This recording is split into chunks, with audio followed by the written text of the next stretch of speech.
Oh my god, 2613? Hey guys, it's Ben, and in this video I'm going to be reconstructing my 26.13 World Best FTO single. I got this on camera during my previous live stream, and honestly I still can't believe I managed to do it. The solve was absolutely insane.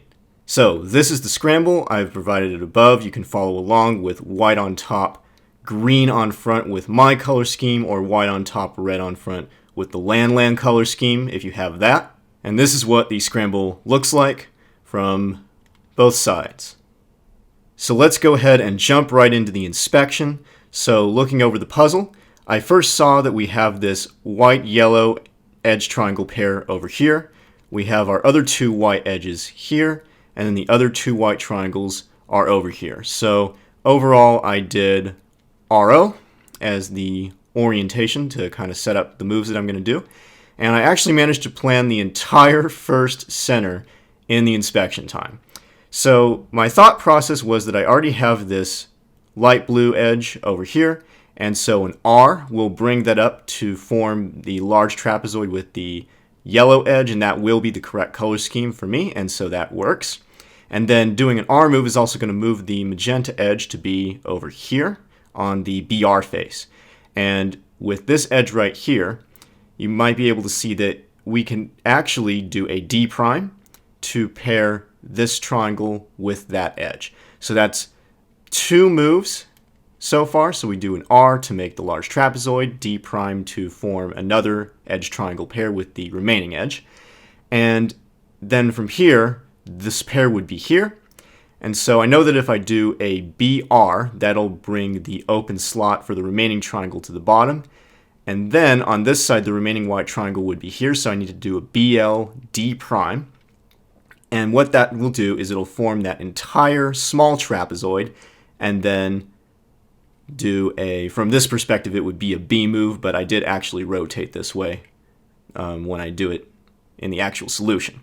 So let's go through that. So first, what we do is we do an R to form the large trapezoid here. D prime forms the edge triangle pair with the remaining edge.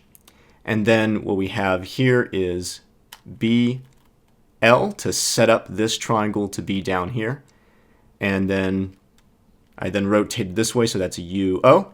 And then I did F D prime, and that formed the large or the small trapezoid with the remaining edge. And then finally R forms that first center there. So that was all planned in the inspection, and that's how the execution went. I didn't plan into first two triples. I'm not that good, but at least I got this in the inspection time, which was quite nice. So now we're going to move on to the first two triples. So I did FO to reorient the puzzle so that this center is now on the BL layer, and I hold the puzzle like this. And then immediately I see that we have this corner and this triangle already matched up. And then we have the other yellow triangle that we need to match with this triple over here. So the way that I solved this was I did U prime, R prime, U, R prime, and that formed that triple in the back. And then I actually kind of did U prime here to try to match it up with the center, but realized that was wrong. So I kind of choked in this part a little bit, to be honest. But then I realized, oh, the magenta is down here, and this is magenta over here. So we did R wide prime, F prime. And that got me the first triple. And then for the second triple, this is actually quite nice over here. I don't know why I didn't do that. But instead I actually did this corner. I think I was just looking down here and just saw that this corner was going to be here. And the first thing that I did here was I did UR to form this pair over here. And then the other yellow triangle that needs to finish with the whole triple is over here. So I did U prime R U R, and that formed that triple just like that. And then to insert it, I did actually BR or R wide and then BL. I'm not entirely sure why I did it that way, because an equivalent way to insert that would be to do BLU. They both achieve the same result, but the way that I executed, I did R wide BR, and then that inserted that into there.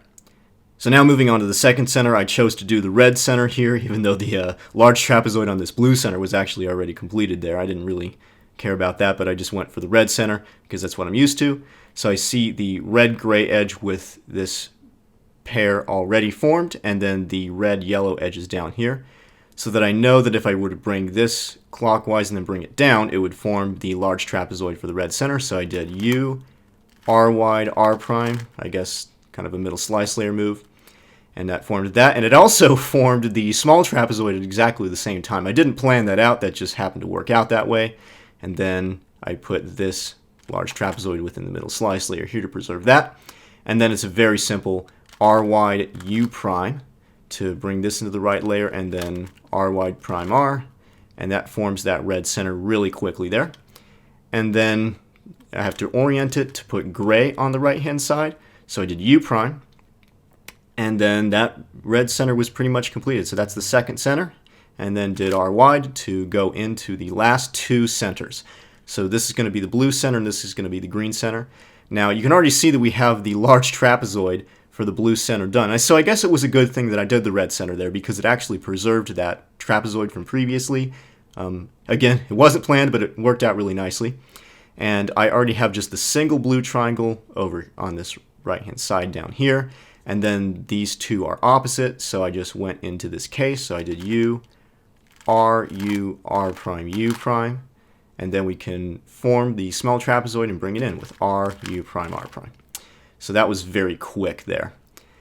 And then this center is already oriented, and so now all I have to do is orient this one as I go into that last bottom triple step. So I did R wide U, and then this center is now oriented. And then I see that I saw that the corner was going to be over here. I don't think I initially saw this pair was completed, but it was there. And then I see the magenta triangle over here. So I knew to do an R to match these up, and then this was already matched up, which was really nice. So that was just a one move triple right there. And then we inserted it. Of course, the insertion for this I pretty much know by heart now. So we bring the slot down here. U, F, U prime, F prime, inserts that triple, and then I return the layer. So there's the first two layers completely done, and now we move on to the last three triples. Now, in order to understand this, you are going to have to know a little bit about the advanced techniques that I use for last three triples, including avoiding two flip cases and OPF, but if you don't know it, it's okay, you'll survive. It'll just kind of look like black magic, I guess. In this case, I chose to do OPF for this last three triples because this was already matched up over here. And I saw that doing a U prime would match this one up over here. So that was really quick, actually. Just one move basically formed these two pairs. And then the nice thing was that the last bottom triangle that I have is this one. And I know that if I flip these two, that it will keep this in the bottom layer. So that means I don't have one flip, which is good. So this is going to be a very quick solution, at least for the pair formation. And in this case, I could have done a hedge here to flip that over, but that would have solved this magenta triangle and given me a two flip case. So I didn't do that. And instead what I did was I did a sledge to avoid that issue. So I do a sledge here. And in reality, I could have totally gone into this step without reorienting the whole puzzle to do that move, but I kind of do that naturally because I like to be able to just switch to hedges if I can really quickly, and that's what happens most of the time. But in this case, it was a sledge, so I guess that was a little bit of an inefficiency, but that's okay. And so I went ahead and flipped those two, and now here is our pair formation on the top. And then I knew that doing a R prime would complete the pair formation because I knew that magenta triangle was going to shoot over here, and then the unoriented corner was going to be here, and then R prime brings it there. So now the pair formation is completed, and so I rotate the puzzle this way, so that's RO prime from this angle. And now I have my triangle permutation step, and in this case I'm kind of glad that I rotated this way just to be sure in case I did get another sledge and I didn't want to, rotate twice on accident. So I just kept in this orientation, and sure enough I did have a sledge here. So this blue triangle needs to go here, so that's a sledge, so I did the sledge. And then I saw that I was going to skip corner permutation as I was doing this, which was awesome. And then I knew that I was just going to need to do an R move to finish it off, so I finished the sledge, did an R move, and the puzzle is solved. So yeah, that solution was pretty crazy for those last 3 triples and for the solve overall. The total move count turned out to be 57 moves with slice turn metric. It's more like 59 or 60 with the outer block turn metric. And so that gave me a 2.2 TPS on that solve, which is actually not very good. I feel like the TPS on FTO can really be pushed a lot further, but the real key for this solution was being really efficient and getting a little bit lucky here and there. So there you go.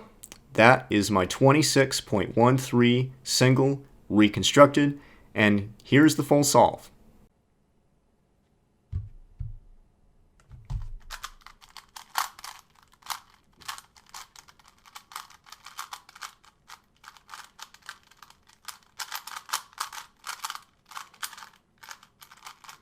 Ooh.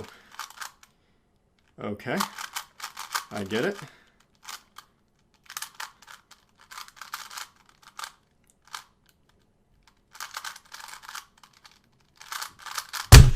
Yes!